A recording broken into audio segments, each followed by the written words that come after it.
Hello void and all who inhabit it, it's me, yet another viewer regularly snatched by Shondaland's storylines.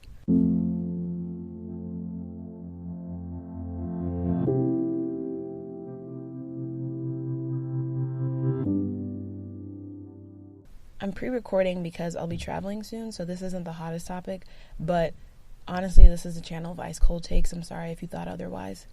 I am going to try and watch Birds of Prey while I'm gone, and maybe have something about that, but I am unfortunately a Marvel fan, so we'll see. Speaking of movies, by the time this comes out, it'll be old news that Parasite swept the local awards show, but I am interested to see between now and when this is posted how our conversations around a movie that won Best Picture and Best Director had none of the actors nominated for acting, the acting categories. I'm interested to see how those conversations develop. Also, last thing, speaking of foreign media, are y'all watching Luna Nera? It's an Italian show on Netflix. Very interesting. I watched it all in one day. They had me hooked right up until the end. Okay, on to the topic of this video. I want to preface this episode with two things. One, it took me 3 years to catch up with How to Get Away with Murder. I started season 4 in November of this year. Girl, it's February. In November of last year, it took me like 3 months to watch. I watched all of season 5 in 2 days, and I watched season 6 so far in 1 day. All of that's to say that seasons 4 through 6 are most top of mind for me, but I also dug a little bit on the How to Get Away with Murder wiki to help recall some earlier plot points. The other thing is that How to Get Away with Murder is a network television show. The episodes are meant to be consumed on a weekly basis as opposed to all at once, and that creates a different structure of storytelling, but that is not an explanation for poor consistency. So I'm acknowledging that the structure is different, but that's not enough rationale for everything I'm about to go through in this very long episode. How to Get Away with Murder, if you don't watch network television, is a legal thriller that follows Annalise Keating, as played by Viola Davis, and a group of her students nicknamed the Keating Five after they are entrapped in a murder plot.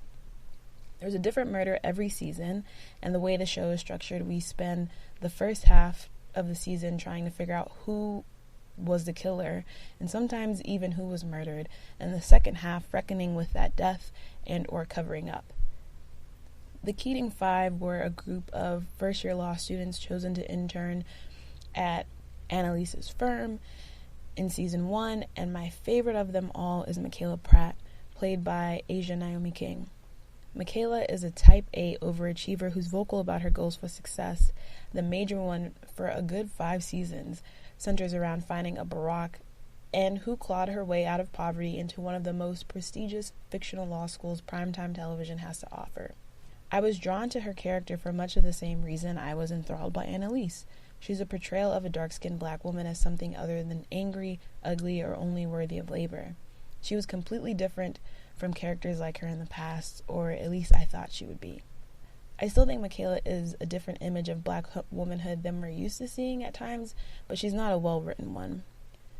To start, they love some tropes in Shondaland, and especially in How to Get Away with Murder. We have mothers and their sons, black women in interracial relationships, and strong but flawed women as the top 3. Michaela falls into 2 of those categories, but it's her positioning as a strong but flawed woman that is important to her character development or lack thereof. I have several oughts with her character and the way it's been written. The first is that while Michaela is a mirror to Annalise, they do a horrible job of building on that. In Michaela and Annalise's similarities is the potential to explore what it means to be too headstrong about your career. And I think the show tries at times. Michaela's decision to report Simon to ICE sticks out the most, and I'll talk about that more later, a lot actually. But there's other times in seasons 5 and 6 where Michaela is chosen as first chair on a case and ends up in over her head. These moments are used to push the B plot of the episode, or the plot in which we're following the case, but don't really stick with Michaela's development. In season 6, Michaela says something like, do you do this on purpose just to punish me? And Annalise replies that she wants Michaela to learn. Is that a self-drag from the writer's room? Because Michaela doesn't learn. She keeps repeating the same things. I also think that Michaela being a mirror to Annalise could and should have been explored to at least half the depth of Annalise's love of Wes. Michaela has this refrain of wanting to be like Annalise that later turns to her wanting to be the exact opposite, but that development isn't shown through more than tantrums. We don't get insight to her motivation. It's just she decides to report Simon to ICE and argues that it's something the old Annalise would do, and then we get this. You've been trying to become me this whole time, and now that you've done it, you must be proud. I've become me. That's what I'm proud of. It doesn't make sense. That narrative decision leads to my second issue, that sometimes it feels like the writers flip a coin to figure out which Michaela we're going to see. It's either this cutthroat shark type of person or a belligerent child. I think they do this with Oliver too, where the two sides of the coin are we getting sweet Oliver or are we getting liar Oliver? And they've gotten better at rounding him, but for a while it felt like sometimes he would just flip. In one episode he'd be one way, and the next episode he'd be the other. For Michaela, I want to focus on her decision around Simon as the best example of this. I think that was the dumbest shit that they did plot-wise, so it's definitely a sore point. But again, it's a good example of showing how the writers flip a coin on an episode-to-episode basis. Michaela is the one that comes up with a plan to get Simon his green card. I think the connection we're supposed to draw is that she exploited the same opening, but in the opposite direction because of hubris, honestly. There's a point earlier in the season when she's compared to Annalise as the one in control and holding them all together. And in a few tantrum-like scenes, she throws the idea of control in Annalise's face. But again, if that's the line we're supposed to draw, they did a weak job of sketching it out. Instead, her decision feels stark, a choice to show another side without rounding out how we got there. We spend so much time in season 4 with Frank being stepdaddy of the year and Connor waxing poetic about the injustices of the world, but we don't see Michaela shift from someone who wants to be an unblemished pillar of the law to someone so selfish and desperate she's willing to do anything to cover her ass, even if it's already covered. Also, sidebar, again, I think that plot point was just really unnecessary. Once they introduced the Supreme Court case storyline, the writing started this trend of SVUS, ripped from the headlines type writing that was really on the nose sometimes. All of Connor's soapbox speeches, really they gave me a flavor of Dear White People, the movie. If you haven't seen the movie, there's this scene where the main character explains why black people can't be racist to the school president, and it's very Sociology 101, like very directed message to the viewers. It's on the nose. And I think the immigration aspect of Simon's story turns from like an actual plot to just another soapbox for the show to browbeat us, and later Michaela with. The Supreme Court storyline also introduces the crossover with Scandal that impacts Michaela long term because she ends up cheating on Asher with Columbus Short 2.0. And that brings me to my next issue, which is that so much of Michaela's everything revolves around men. Seeing dark-skinned black women as desirable without being objectified is fleeting, but compare her development beyond who she is in her relationships to Annalise's development or even Connor's. I'm going to be bringing up Connor a lot as well.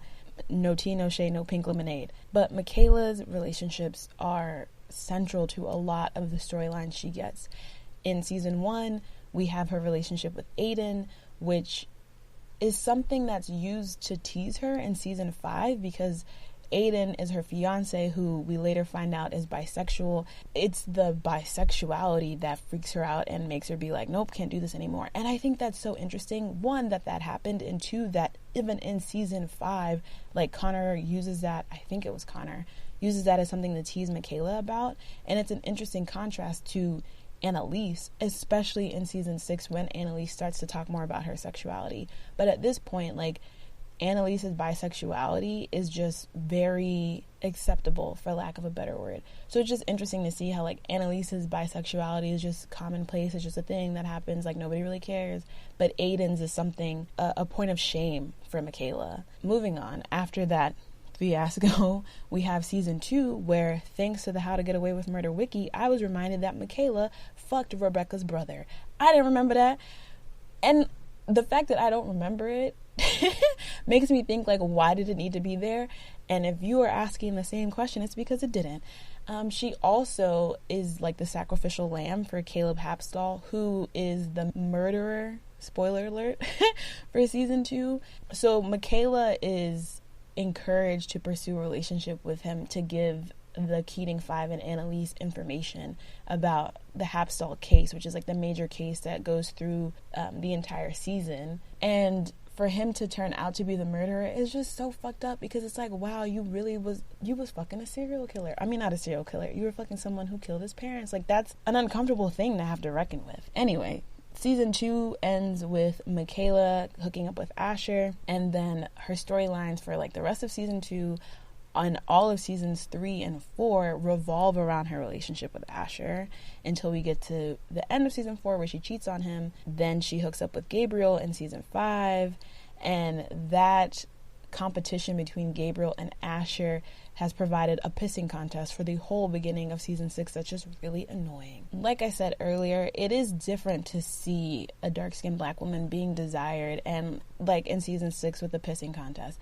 but her relationship storylines are not profound when we're just reinforcing like bad things that we've seen women, and especially black women, have to go through already, which is things like maybe not specifically having sex with a murderer, but this idea of like giving yourself to somebody who turns out to be evil, or even the fact that she cheats, right? And I'm gonna get to that more, but like her relationships aren't dynamic or interesting, new, innovative, creative, you feel me? And the worst thing about her relationships is that the orbit of her development shifts to be around them, regardless of if they're healthy or not, or good portrayals or not. The fact that that is the core of her character is an issue in and of itself. Season 6 introduces a new man to her life, her father.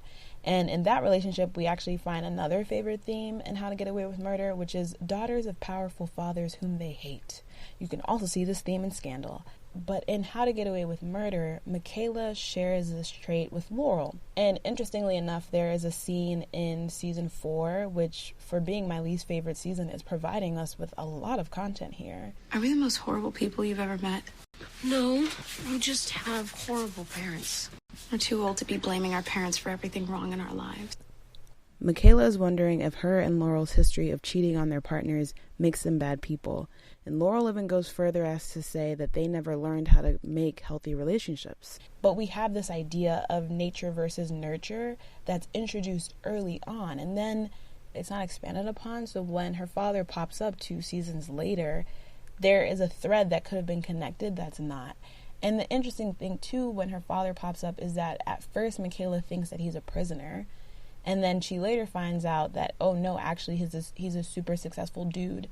And it's kind of funny because you see exactly where Michaela, or maybe I don't know, nature versus nurture, right? But you see someone with a very similar drive to her. It could have been used to explore so many different things. This theme was introduced 2 seasons ago, and for them to not collectively build on it just feels really lazy, especially because it could have provided an opening for her to want to find her father, where instead the driving force for her looking up who her biological father is Gabriel, and Gabriel like consistently throwing it in her face that she should want it because that's something that he wants. Her storyline is dependent upon a man who she's in a romantic relationship, as opposed to something that she's questioning in and of herself. The lack of exploration into Michaela's thought processes is another weak point of her character. She doesn't get any screen time to process the things that she's done. I think Asher had a point, though, girl. If you're not up to date, in season 6, Asher says that they never talk about the things that they've done. And he's doing it for a very targeted reason, but I think that statement made a lot of sense. But it's also half true, because we do get to see how some people have processed their behavior. Like, obviously, we get to see Annalise Season 5 was just Bonnie being Bella Swan depressed for the whole time, but that was time to see how she was processing what she had done. Michaela doesn't get that time. And it's not like it couldn't be given to her, because Laurel gets time, Connor gets time. Like, we get to see other people process stuff, but not Michaela. She's the one who pushed Sam, which is the domino to the first murder that leads to the entire series. She deported Simon, she cheated twice, and she's not given the space at all to unpack that. Gabriel at one point says, and I know I just said that it's annoying for the storyline to be dictated by a man, but in season 6, Michaela admits to Gabriel that she cheated on him with Asher, and Gabriel follows up with saying that we aren't our mistakes. Like, she made a mistake and that's fine and she can move past it. And I really loved hearing him say that, because 1, that boy is fine, and so more screen time the better. But 2, we spend like 4 episodes in season 4 and 5 with Asher throwing that she cheated on him in her face. And again, her relationship with Aiden was also treated like a mistake that she has to consistently be reminded of. And now we have someone who is telling her, no, you made a mistake. I don't believe her relationship with Aiden was a mistake, but you know what I mean. You had a lapse in judgment, I guess, and now you can move past that. It is a man saying it, and he does cut himself off to punch Asher in the face, but it is a step towards a different narrative than what we've been given Michaela again and again and again. They could have also done this when they all moved in together at the beginning of season 5, or when Laurel, Michaela, Connor, and Oliver moved in together. Oliver says something like, them living together is Michaela's punishment for what she did to Simon. But I think a better line would have been, you behaved in a way that was really disgusting. I'm worried about your moral fiber, and to help protect it, I think you should be around us more often, so you should move in with us. That type of messaging would have been more in line with Oliver's character and would have provided more depth to how she had to reckon with her decision than just Oliver being disgusted and hating her for it. Same with Asher and her cheating. Like, instead, it's just a thing to berate her for in like 30 seconds of dialogue instead of something that gets to be explored deeper. That scene and Gabriel's forgiveness being cut short are 2 examples of a slew of missed opportunities in which Michaela was set up for something and then they just dropped the ball. Going back to that whole deporting Simon storyline, I told you I'm going to talk about it a lot because it was really fucking stupid. Michaela goes to Connor after and she asks him if she's a bad person, and he tells her no, but the conversation quickly shifts to, now come in here and help me write my application essay for law school. Sidebar, I think a flaw in Connor's character is that even as he gets less insufferable, he's horribly self-interested. Still, he spends a decent chunk of seasons 5 and 6 berating Annalise, trying to figure out why she picked him. And then the reason we get is really fluffy. Like, honestly, I think Connor is a self-insert character for somebody, and I hate self-insert characters because they aren't written well. But I do think that even if Connor's storylines sometimes feel like a waste of time, his character has had one of, if not the most seamless character development tracks throughout the seasons. And in the realm of this conversation, I have to ask, like, what does it mean to have a show where the black woman is the face, but beyond her, you don't develop the storylines of the other black woman until the last season, either of the other black women until the last season. Meanwhile, white characters are continuously and strongly developed. Point is about that interaction with Connor is that we as the viewers are told that Michaela's relationships with Connor and Laurel are her strongest friendships, but we rarely get to actually see that intimate companionship. When Michaela is talking with Laurel, it's often about men. And I want to say, especially because I just had a whole sidebar about Connor, I don't believe that they are strictly following a guideline that all narrative time has to be useful to the entire plot, because in season 6, there is an episode with a whole minor plot line of Oliver and Connor having a threesome for no other reason than to have it. These people have the time. They're just not choosing to distribute it amongst all the characters equally. And I think Michaela and Connor could have been a foil to Bonnie and Frank, minus the sex, you know. But especially the way the Keating 5 is divided in season 1, those two are the asshole Wonder Twins. On top of that, Michaela's relationship with Connor and Laurel could have functioned in a contrast to her romantic relationships, because they are the two people who know every bad thing she has done. She can talk to them even if she can't talk to Asher or Gabriel or the murderer with the light eyes. Ultimately, the dropped storylines, the weak relationships, the lack of platonic intimacy, all of these things add up to Michaela not being that dynamic of an image. And it's in this that I think she falls into usual stereotypes of actually being like a tool for other people's narratives. So in the beginning of season 6, the first episode of season 6 was really, really powerful to me because they were talking about therapy. Annalise is in rehab, and when she comes back, she brings this exercise to the Keating 4 and Oliver, or the Keating 3 and Oliver, because Laurel's not around, where they have to beat a pillow and say like all of these bad things that they think about themselves. For Annalise specifically, part of the purpose of the exercise was to divest from this idea of being everyone's savior.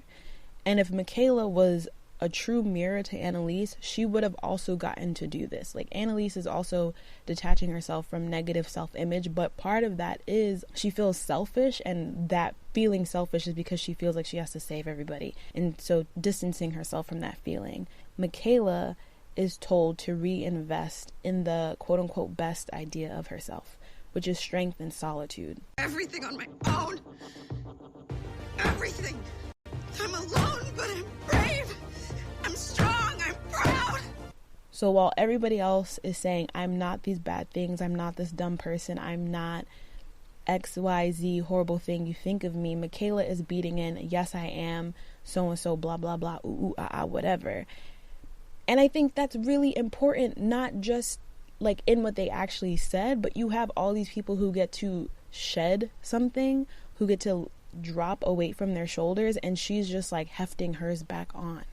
I also didn't like that, like, her time with the pillow ends with her saying that Laurel's dead to her. And I want to revisit that at the end of this, but this idea of like, I gave my love to the wrong person, which again also kind of comes up in her romantic relationships. But anyway, Michaela throughout the seasons has pushed this image of strength in replace of vulnerability. And while it's meant to be at the core of who she is, I think it's also used to justify why she doesn't need to be developed. The best example I can think of is Abby Mills, or honestly any Black woman in television ever whose narrative has provided the opportunity for them to partner with a non-Black man. And the response from a certain sect of viewers is that she doesn't need that man. She is a strong, independent Black woman who doesn't need a romantic relationship. In Michaela's case, I think that same idea of she's a strong, independent Black woman is a justification for why she doesn't need to be developed beyond her competitiveness or her sexual appetite. Which, by the way, we see her having sex pretty frequently. There's an episode in season 6 that starts and ends with her having sex, and I was like, okay, the cinematic parallels, I see you. And while it's cool to be seen as desirable, there's a thin line between humanizing and objectifying that I think this show has struggled with multiple characters. A good example is all the times we see Gabriel and Frank shirtless for no reason. And it's interesting because I feel like it was tapering off with Frank, and then they brought Gabriel in, and all of a sudden every episode is some titties. It was also an issue with Laurel back when her main storyline had to do about Frank, and like every other scene she was in, she was fucking Frank. But while Laurel's storyline has progressed, Frank, you know, he dips and he waves. And Gabriel, I don't know, but he's given more to work with than just his titties. We just see them a lot. Michaela hasn't progressed that far. Oh, this is kind of going back, but I think her relationships are another place where she could mirror Annalise, specifically when she cheats and Asher calls her a horrible person. Like, he just says like horrible things about her, but it made me think of Sam, and Sam was a master manipulator, very good at doing this, but would do the same thing where he would take everything Annalise hated about herself and throw it back in her face. That was like the same thing. And we've seen how that has impacted Annalise and how she has had to evolve past it. But again, with Michaela, we don't see it. Overall, this is where Michaela falls flat. It's not in seeing stuff happen to her, but that we don't get to see how she moves past it. She just pops up in the next episode being a cocky asshole again. A good counterexample is Tegan, who has only existed for like 12 episodes. So I think it's so interesting that they so quickly were able to develop her as more than just someone who comes in and gossips with Annalise, which they could have done. She could have just been that, but she's not. There's a scene where we see her break down after she signs her divorce papers, and I think if that scene was with Michaela, we would have just saw her being strong but not breaking down. Or if she did break down, it wouldn't have been to the extent that Tegan did. The closest Michaela gets to this is when we see her running out of her father's hotel room sobbing. But one, it's season 6. Baby girl been around for a minute, and this is one of the first times we see her being vulnerable. And 2, the next time we see her talking to her father, it's basically to broker a business deal. And it's annoying because strong people are not strong all the time. Strong people are not strong all the time. But again and again and again with Michaela, we're told she never falters. She keeps her composure. She is always strong-minded, even if she ends up with egg on her face. And like, that's not interesting television. Ooh, you made this black woman the strong one who takes care of everyone. Groundbreaking. And it's that box that they've placed Michaela in that brings me back to the beginning of season 6 that makes me think they don't want to expand her beyond that, because her beating into the pillow saying I'm alone but I'm strong is just fortifying the fact that this is a trajectory that we are taking her on for the rest of the series. And that sucks. When I think about what I want for Michaela, we don't have a lot of time left to work with. There's like 8 episodes left, I think. Ideally, everybody fakes their death and moves in with Laurel in Turks and Caicos or wherever she at. But more likely the show's ending will be open in the way Scandals was, where everyone kind of goes on as normal as possible. Which for Michaela means that her ending probably won't be that well rounded out. I'm happy as long as she doesn't die, like that's the bare minimum. But Michaela, like Tegan, wants power. And I think her ending will reflect her heading in that direction or being the asshole side of the coin full time. My idealized ending is also hard because Michaela and Connor are about to graduate. They want to be in the world and changing it, as opposed to Bonnie and Frank, or even Laurel, who just want to be safe in anonymity. So I think a more realistic happy ending for me would be Michaela not going to jail. I want her to try again with her father because she wants and needs that support. I want some of that volatile cockiness to be subdued, not because she shouldn't be confident in her skills, but because it gets her stuck in shit again and again, and she still hasn't picked up on that. I want her to end the series not feeling alone, or like she's given her love to the wrong places, which she hasn't been allowed to feel at all in favor of being the strong, independent black woman who don't need nobody. But she does need them, and she has them. And I want her to find strength in that.